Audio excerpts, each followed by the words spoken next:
குருநாதர் தம்முடைய ஆரம்பகால அனுபவங்களை நினைவுபடுத்தி குருநாதர் கொடுத்த அந்த சந்தர்ப்பத்தின் மூலம் உண்மைகளை அறிந்த நிலைகளை சொல்லி, தியான வழியினை இன்று கடைபிடிப்போர் என்னெல்லாம் சொல்லுகின்றார் என்பதை சொல்லி இதை சீர்படுத்தக்கூடிய நிலைகளுக்கு உணர்த்துகின்றார்கள். 3 லட்சம் பேரை சந்தித்து குருநாதர் காட்டிய வழியில் பல எண்ணிலடங்காத வருடங்கள் அனுபவபூர்வமாக பெற்ற உண்மைகளைத்தான் உங்களிடம் தொடர்ந்து சொல்லிக் கொண்டு வருகின்றேன். இப்பொழுது நல்ல உணவை உட்கொள்கின்றேன். ஆரம்பத்தில் அவையெல்லாம் கிடையாது. காடு மேடில் சரியான உணவில்லை, சரியான உறக்கமில்லை. அது மட்டுமல்ல, என் காலிலே 2 காலிலும் சேர்ந்து 28 ஆணிகள் இருந்தது. ஆனாலும் குருநாதர் எம்மை நீ செருப்பே போடக்கூடாது என்று சொல்லிவிட்டார். ஒரு சின்ன கல், அதன் மீது காலை வைத்தாலே போதும் என்று தலையிலே உச்சி மயிர் நட்டமாக நிற்கும். பாத்ரூமில் சிறிது நேரம் அதிகமாக நாம் உட்கார்ந்து இருக்க முடியாது, எரிச்சலாகும். கால் ஆணி வந்தவரிடம் கேட்டால் தெரியும் அந்த வலி எப்படி மரண வழியாக இருக்கிறது, வேதனை வருகின்றது. ஆனால் இத்தனையும் பொறுத்து கொண்டு உலகம் எப்படி இருக்கின்றது என்பதை நீ தெரிந்து கொள்ள வேண்டும் அல்லவா என்று குருநாதர் சொல்லிவிட்டார். காரணம், ஒவ்வொரு குடும்பமும் எத்தனையோ பாடுபடுகின்றது. அங்கே அந்த குடும்பத்தில் உள்ள முக்கியமானவர்கள் இறந்து விட்டால் அங்கே என்ன நிகழ்கின்றது, அந்த ஆன்மாக்கள் எங்கே செல்லுகின்றது, எப்படி என்ன நிலைகள் அடுத்த நிலையில் ஆகின்றது, என்ன செய்யுது என்பதை ஒவ்வொரு குடும்பத்திலும் இந்த இறந்தவர்களுடைய நிலையில் எந்த நிலையில் சென்ற பின் அவர்கள் ஆன்மாக்கள் என்ன நிலைகள் சுழல்கிறது என்பதை அனுபவ ரீதியிலே தெரியும்படி செய்தார். அவர் வாழ்ந்த காலத்தில் எப்படியெல்லாம் கஷ்டப்பட்டு முன்னுக்கு வந்தாலும் கடைசி நேரங்கள் உடலை விட்டு பிரிந்தால் அந்த நிலையில் எங்கே போகின்றது என்பதை. என்னால் இது நாம் சாதாரண மனித வாழ்க்கையில் யாரும் கற்றுத்தருவதில்லை, யாரும் சொல்லித் தருவதும் இல்லை. நன்றாக வாழ வேண்டும், சம்பாதிக்க வேண்டும், சாப்பிட வேண்டும், அனுபவிக்க வேண்டும் என்றுதான் சொல்லுகின்றார்கள். ஆனால் எல்லாம் அனுபவித்தாலும் கடைசியில் இந்த உடலை விட்டு பிரியும் நேரங்கள் எவ்வளவு வேதனைப்படுகின்றோம், எப்படி கடுமையான நோய்கள் வருகின்றது, அது அனுபவித்த வாழ்க்கை கடைசியில் எங்கே செல்கின்றது, எப்படி வேதனை வருகிறது என்பதை பற்றி யாரும் நமக்கு நினைவுபடுத்தவும் இல்லை. அதிலிருந்து விடுபடக்கூடிய நிலைகளையும் சொல்வதில்லை. அதைத்தான் மாமகரி ஈஸ்வராய 3 லட்சம் பேருடைய உணர்வுகளை அது உடலை விட்டு பிரியும் சமயம் எந்த நினைவு கொண்டு அவர்கள் பிரிகின்றார்கள், எந்த நிலைக்கு அடுத்து செல்கின்றனர். மனிதன் நல்லதை பெற வேண்டும் என்று ஆசைப்படுகின்றான். ஆனால் நல்லதை முழுமையாக அவன் அனுபவிக்கின்றானா, உடலை விட்டு செல்லும் பொழுது அந்த முழுமையை அடைகின்றானா என்றால் இல்லை. அதை பற்றி சிந்தனை யாருக்கும் இல்லை. அதை பற்றி பேசக்கூடாது, அது பாவம் என்றுதான் சொல்லுகின்றோம். அதை பற்றி இப்பொழுது கவலைப்படக்கூடாது என்றும் சொல்லுகின்றார். ஆனால் அதைத்தான் குருநாதர் இங்கே எல்லாம் கஷ்டப்பட்டு எல்லாவற்றையும் தெரிந்து கொண்டு வந்தேன் என்று சொல்லுகின்றார். ஏன் உங்களுக்கு கஷ்டம் வரும் பொழுது யாம் சொல்லும் முறைப்படி ஆத்ம சுத்தி செய்து தியானம் செய்து நீக்கிக் கொள்ளுங்கள், உங்களை நீங்கள் காத்துக் கொள்ளுங்கள் என்றுதான் உயர்ந்த சக்தியை உங்களுக்கு கொடுக்கின்றேன் என்று சொல்லுகின்றார். ஏனென்றால் இத்தனையும் சொல்லி இந்த உபாயங்களையும் காட்டி உயர்ந்த சக்திகளை பெறும்படி செய்தாலும் ஏற்பதற்கு ஆள் இல்லை.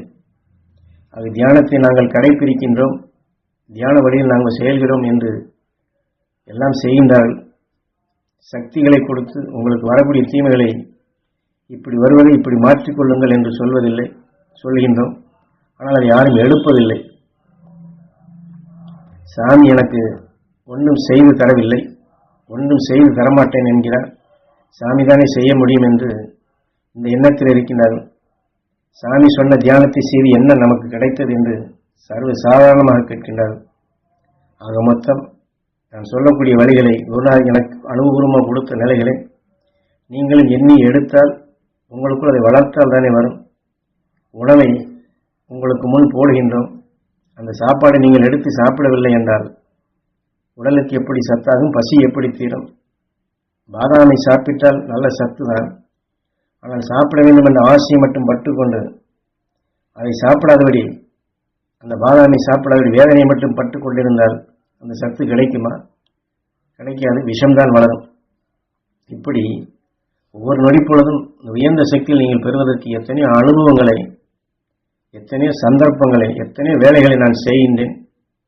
நான் சொன்ன முறைப்படி நீங்கள் செய்து ஒரு சமயம் நல்லதானாலும் அடுத்தபடி இன்னொரு சிக்கல் வந்தால் அதே முறைப்படி முதலில் அதைத்தானே செய்தோம், அதைத்தானே குருநாதர் சொன்னார், அதே முறைப்படி செய்வோம், அதிலிருந்து விடுபடுவோம் என்று அந்த வகையில் கரையேறுவதற்கு ஆளுகள் இல்லை.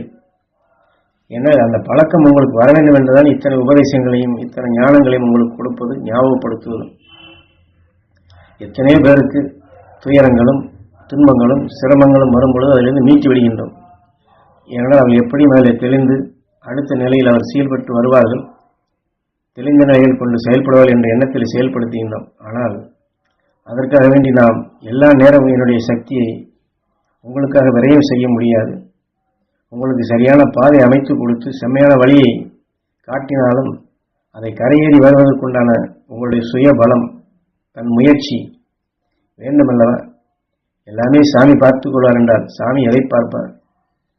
எல்லாம் சாமி பார்ப்பார், சாமி செய்வார் என்றால் நான் அப்படி செய்ய முடியாது.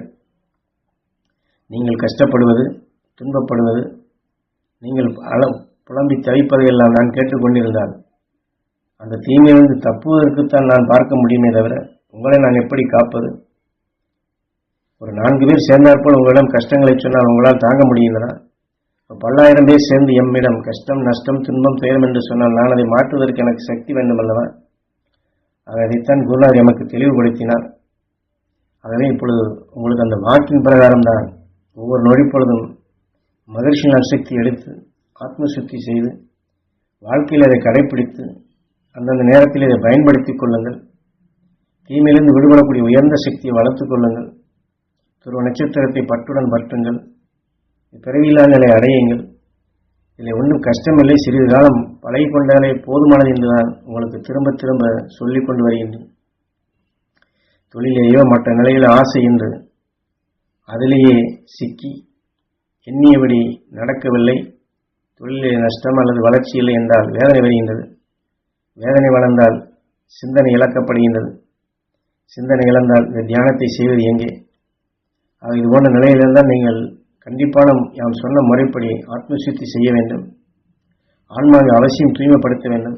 ஏன்னா அந்த ஆன்மாவை தூய்மைப்படுத்தினும் அந்த உணர்வுகளை வளர்த்தால்தான் அடுத்து இதற்கு நாம் செய்ய வேண்டியது என்ன என்ற நிலைகள் வரும். அந்த உயர்ந்த சிந்தனையும் உங்களுக்கு வரும். அந்த சிந்தனையற்ற நிலைகளை மாற்றுவதற்குத்தான் ஆத்மசுத்தி என்ற பழக்கத்தை உபாயங்களை பெறுவதற்குண்டான வழிமுறைகளாக ஏற்படுத்துகின்றமே தவிர அந்த உபாயங்கள் நிச்சயம் உங்களுக்கு கிடைக்கும் என்பதற்குத்தான் இத்தனையும் சொல்லுகின்றமே தவிர மணிக்கணக்காக இதை திரும்ப திரும்ப சொல்வதன் நோக்கமே அதுதான். என்றால் குருநாதர் எனக்கு காட்டிய எண்ணிலடங்காத முறைகளை உங்களுக்கு பல முறைகளிலும் பல வகைகளிலும் பல கோணங்களிலும் பல சந்தர்ப்பங்களிலும் உங்களுக்கு இன்னல்கள் வரும்பொழுது கஷ்டங்கள் வரும்பொழுது அதை எடுத்து நீங்கள் மாற்றிக்கொள்ள வேண்டும் என்பதற்குத்தான் திரும்ப திரும்ப திரும்ப திரும்ப ஞாபகப்படுத்துகின்றேன். ஞாபகப்படுத்திக் கொண்டே இருக்கின்றேன். அதை நல்ல முறையில் நீங்கள் பயன்படுத்திக் கொள்ளுங்கள் என்று இதில் நமக்கு அருள் உணர்வுகளை அழியாளம் பெறும் மார்க்கங்களை இந்த தியானத்தை கடைபிடித்ததால் என்ன நன்மை என்று கேட்பதற்கு மாறாக இந்த தியானத்தை கடைபிடித்ததால் என்னை அறியாத வந்த இருள்களிலிருந்து நான் விடுபட்டேன். ஞானகுரு காட்டிய வழியில் துருவ நட்சத்திரத்தின் பேரொழி பெறுகின்றேன். ஞானகுரு காட்டிய வழியில் தீமையிலிருந்து விடுபட்டேன். ஞானகுரு காட்டிய வழியில் உணர்வை ஒளியாக மாற்றுகின்றேன். ஞானகுரு காட்டிய வழியில் எல்லோருக்கும் அந்த அஞ்ஞானத்தை போதிக்கின்றேன். ஞானகுரு காட்டிய வழியில் என் பேச்சு, என் சொல், செயல், மூச்சு அனைத்தும் புனிதம் பெற்றது என்று இந்த நிலைகளுக்கு நீங்கள் வர வேண்டும் என்றுதான் இதில் உணர்த்துகின்றார்கள்.